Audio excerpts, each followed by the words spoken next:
ડીસા તાલુકાની સરયુનગર ગ્રામ પંચાયત ઉપસરપંચ ચૂંટણીમાં ગેરરીતિના આક્ષેપો, ટીડીઓએ વિવાદનો પાડ્યો પડઘો, ચૂંટણી વિધિવત હોવાથી વિવાદ નિરાધાર હોવાનું સ્પષ્ટતા. સરયુનગર ગ્રામ પંચાયતમાં ઉપસરપંચની ચૂંટણીને લઈને ભારે વિવાદ સર્જાયો છે. ચૂંટણી દરમિયાન બંને પેનલમાં 4 સભ્યો હોવાને કારણે ચીઠી ઉડાડી ઉપસરપંચ પસંદ કરવામાં આવ્યા. પરિણામ જાહેર થતા વિપક્ષના સભ્યો અને કેટલાક ગ્રામજનો તરફથી ગેરરીતિના ગંભીર આક્ષેપો કરવામાં આવ્યા હતા. આક્ષેપ કરવામાં આવ્યા કે ચૂંટણી અધિકારીએ સામે પક્ષ સાથે મળચડત કરી ચીઠીમાં નિશાન બનાવી દીધી હોવાનું જણાવ્યું છે. સમગ્ર મામલાને લઈને ગ્રામજનોએ તાલુકા વિકાસ અધિકારીને ઉગ્ર રજૂઆત કરી હતી. Bureau chief Bhargovan Chauhan, Gujarat crime news, Banaskantha. 2025ના રોજ સરયુનગર ગ્રામ પંચાયતની ડેપ્યુટીની ચૂંટણીમાં મારા ધર્મપત્ની જેબરબેન દરગાજીએ ફોર્મ ભરેલું હતું અને એમની પાસે 4 જણાની બહુમતી હતી અને સામેવાળા પક્ષ પાસે 3 જણા હતા. તો સરપંચે કાયદાની વિરુદ્ધ જઈ અને મતદાન કર્યું. મતદાન કરીને ટાઈ પડાની એમને જાતે નામ લખી દીધા. જાતે નામ લખી અને જાતે એક જ નામના બનાવી અને આ લોકોએ ચિઠ્ઠીમાં નામ લખી નથી તો જે ઉમેદવારને બતાવ્યું કે નથી જીત્યા પછી પણ બતાવ્યું અને અમને કહેવા જતો એ લોકોએ ધાક ધમકી આપી કે તમને અહીંથી બહાર કાઢી મૂકીશ છે. નથી તો અમને કોઈ વિડીયોગ્રાફી બતાવતા. એટલે આ એક તરફી કાયદા વિરુદ્ધ જઈ અને આનો અમને ન્યાય મળવો જોઈએ. આ કયા રીતે નથી તો કોઈ પત્રકારને અંદર જવા દીધા. પત્રકાર ઉપર પણ પ્રતિબંધ મૂકી દીધો અને એમને જાતે જે પંચીવાલ જે ત્યાંના તલાટી પંચીવાલ હતા એ છોકરાને એ અધિકારી થઈ અને બેબલીને કોઈ વ્યક્તિને બોલાવવા જઈ શકે નહીં. એમને બોલાવીને લાવી અને ટેબલ ઉપર એમને જે પહેલો હાથ મૂક્યો હતો ને એમાં એમને ગોલમાર કરી છે. અમને ન્યાય મળવો જોઈએ. આપણે આજે શું રજૂઆત કરવા આવ્યા હતા? આપણે કોને રજૂઆત કરી? આપણે ટીડીઓ સાહેબ. આથી અમે આ મામલતદાર કચેરીએ શ્રી ટીડીઓ સાહેબ, તાલુકા વિકાસ અધિકારી સાહેબને અમે આની રજૂઆત કરી છે અને એનો અમને ન્યાય મળવો જોઈએ અને સત્યનો વિજય થવો જોઈએ. ને આ સરપંચે આખા ગામના વિરુદ્ધ જઈ અને ખોટું કર્યું છે એ અમને ગામને માન્ય નથી. મારું નામ જેબરબેન દરગાજી. અમારે સરયુનગર, ગંગાનગર, વીડી આ 3 ગામોનું સરપંચ બનાવ્યા હતા. એટલે સરપંચ બનાવ્યા એટલે અમે 4 જભીઓ હતા અને હોમે 3 હતા. એટલે સરપંચનું વોટ જો આવતું હતું એટલે સરપંચ વોટ કરીને અમારું મતદાન તોડાઈ નાખ્યું. ટ્રાય કરે એટલે તોડી નાખ્યું. ચીઠ્ઠી નાખીને ચીઠ્ઠી નાખીને ચીઠ્ઠીમાં ટીચર કર્યું.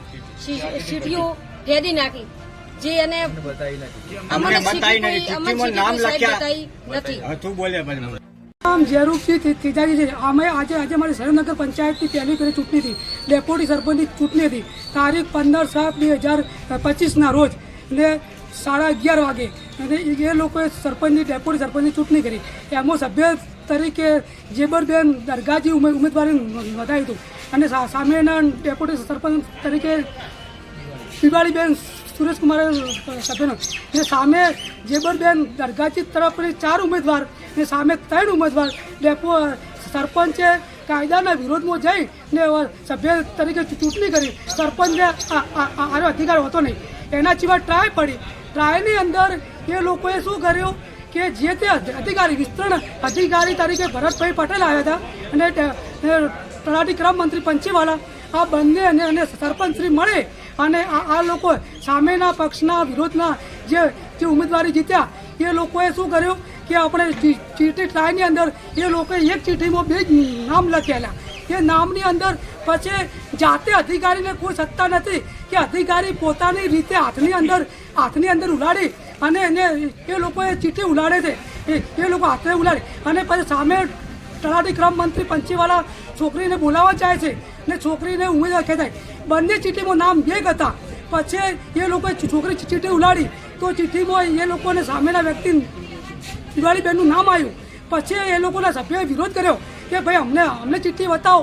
તો કોઈ ચીઠી બતાવી નથી. એ લોકોને બધા સભ્યોને ધમકાયા કે ભાઈ પછી અમે ગામના લોકોએ વિસ્તરણ અધિકારીને પકડ્યો, ઘેર્યો કે ભાઈ ઉભા રહે, કે ભાઈ કાયદાનો અનન કર્યું, ખોટું કરી જવાબ આપ, તું ફરીથી કરાવ. તો એ લોકો પંચીવાળાની ગાડીમાં ભાઈ ને એ લોકો ત્યારથી 12 વાગે નીકળી ગયા. અત્યાર સુધી 1:30 વાગવા આવ્યો, 2 કલાક સુધી થવા આવ્યો. તો 2 કલાકમાં એ લોકો અધિકારી ગયા કયો તાત્કાલિક અમે ત્યાંથી ટીડીઓ ઓફિસમાં ટીડીઓ સાહેબને મળ્યા, ટીડીઓ તમને રજૂઆત કરી. આજે જો તે તલાટી ક્રમ મંત્રી અને વિસ્તરણ અધિકારી આવ્યા નથી. વિસ્તરણ અધિકારીએ બહુ જ ખોટું કર્યું છે, પૈસા લઈને ભ્રષ્ટાચાર કર્યું છે.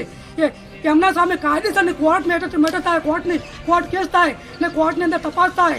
એ લોકો ને આગળ વિસ્તરણ અધિકારી પર અમુક ભ્રષ્ટાચારના આક્ષેપો લાગેલા જ છે. એમની સામે કાયદાનો કાર્યવાહી થવી જ જોઈએ. આવા ભ્રષ્ટ અધિકારીને કોઈ અધિકાર નથી. આ ચૂંટણીનો આનંદ કર્યો છે, કાયદાના વિરોધમાં ગયો છે. આવા આપણે ચૂંટણી અધિકારીને તાત્કાલિકના ધોરણે સસ્પેન્ડ કરવો જોઈએ અને કાયદેસર કોર્ટને કાર્યવાહી કરવી જોઈએ. એ મારી ગામની બહુ અપીલ છે. એ લોકો કાંઈ અમને જવાબ આપે તો અમે છે કાયદાના વિરોધમાં જઈ અમે સરકાર સુધી પહોંચીશું અને સરકારને અમે હાઈકોર્ટ સુધી અમે છોડીશું નહીં. આજે રોજ તારીખ 15/7/2025ના રોજ સરયુનગર ગ્રામ પંચાયતની ડેપ્યુટીની ચૂંટણી હોય મારા ધર્મપત્ની જેબરબેન દરગાજીએ ફોર્મ ભરેલું હતું અને અમારી પાસે ચાર જણોની હું ભરત પટેલ, અધ્યાસી અધિકારી સરયુનગર ગ્રામ પંચાયત અને વિસ્તરણ અધિકારી પંચાયત. આજ રોજ સરયુનગર ગ્રામ પંચાયતની ઉપસરપંચની પેટા ચૂંટણી માટે પ્રાથમિક શાળામાં માનનીય સાહેબ શ્રી દ્વારા એજન્ડા મતલબ ઉપસરપંચની ચૂંટણી તારીખ નક્કી કર્યા મુજબ તેઓ ઉપસરપંચની ચૂંટણી કાર્યવાહી કરવામાં આવી. જેમાં ઉમેદવારી ફોર્મ 2 આવેલ હતા. બંને ઉમેદવારી ફોર્મ રજૂ થયા નિયત સમયમાં તેમજ ઓકે હોય તે બંને માન્ય કરવામાં આવેલ છે. ચૂંટણી પ્રક્રિયા શરૂ કરવામાં આવી. એમાં મત મેળવવા માટે વારાફરતી બંને ઉમેદવારના મત મેળવવામાં આવ્યા. બંને ઉમેદવારને સરખા મત 4 મત મળેલ છે. એટલે આપણી પ્રક્રિયા મુજબ સરખા મત મળે તો ચિઠ્ઠી નાખી અને નિર્ણય કરવામાં આવે છે. તો બંને ઉમેદવારના નામ લખી બંને ચિઠ્ઠીઓ બનાવવામાં આવી. ચિઠ્ઠીઓ બનાવ્યા બાદ બંને એક જ સાઈઝની છે તેની પુષ્ટિ કરવામાં આવી સભ્યો દ્વારા. ત્યારબાદ શાળાઓમાંથી 2 બાળાઓ બોલાવવામાં આવી. બંને બાળાઓમાં કોઈ સગાવાલાની દીકરી કોઈની દીકરી ભાઈની દીકરી કે સંબંધી નથી તેની પુષ્ટિ કરી તેમાંથી એક પસંદ કરવામાં આવી, એક બાળા પરત કરવામાં આવે બાળાને સમજણ આપવામાં આવી કે આ બંને ચિઠ્ઠીઓ છે એમાંથી ફક્ત એક જ ચિઠ્ઠી ઉપાડવાની છે. આટલી સમજણ આપ્યા બાદ ટેબલ ઉપર મારા દ્વારા બંને ચિઠ્ઠી ઉલાડી ઉછાડવામાં આવી. ત્યારબાદ બાળાએ જે ચિઠ્ઠી ઉપાડી એ ચિઠ્ઠી મુજબ દીપાબેન સુરેશકુમાર પઢિયાર, આઈ થિંક એ જ નામ છે, દીપાબેન સુરેશકુમાર પઢિયાર ઉમેદવારનું નામ ચિઠ્ઠીમાં આવેલ હોય તેમને ઉપસરપંચની ચૂંટણીમાં વિજેતા જાહેર કરવામાં. સાહેબ, આજે જે ગામ લોકો તમારી સામે આક્ષેપ લઈને ટીડીઓ સાહેબ પાસે રજૂઆત કરવામાં આવ્યા છે કે આપણે જે ચૂંટણી કરી છે એની અંદર ભેદભાવ રાખવામાં આવ્યો છે, આ બાબતે શું કહેશો? સાહેબ, ઉપસરપંચની ચૂંટણી નિયમ મુજબ જ કરવામાં આવી છે. કોઈ જાતનો ભેદભાવ કે કોઈ કરવામાં આવેલ નથી. બે જે આપણે ચિઠ્ઠી ઉલાડી 2 ચિઠ્ઠીઓ બતાવી છે. એક ચિઠ્ઠી આપણે બતાવી છે, બીજી ચિઠ્ઠી આપણે જે સભ્યો છે ચૂંટાયેલા એમને બતાવી નથી. તેને લઈને કેવો આક્ષેપ? બરોબર છે, એમનો એ બધા બહાર હોય એટલે એમને ખ્યાલ ના હોય. સભ્યો બધા હતા, હાજર જ હતા.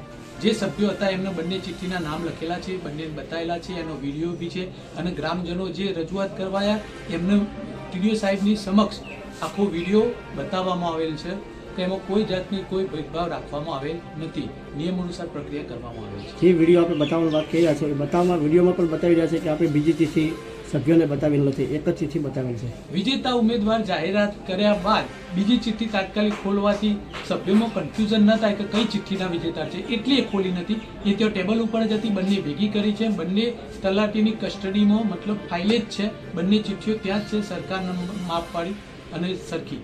એમાં કોઈ ભેદભાવ નથી. અને બંનેના નામ લખ્યા પહેલા બંને સભામાં વંચાણે લીધા બાદ ચિઠ્ઠી નાખવામાં આવી પછી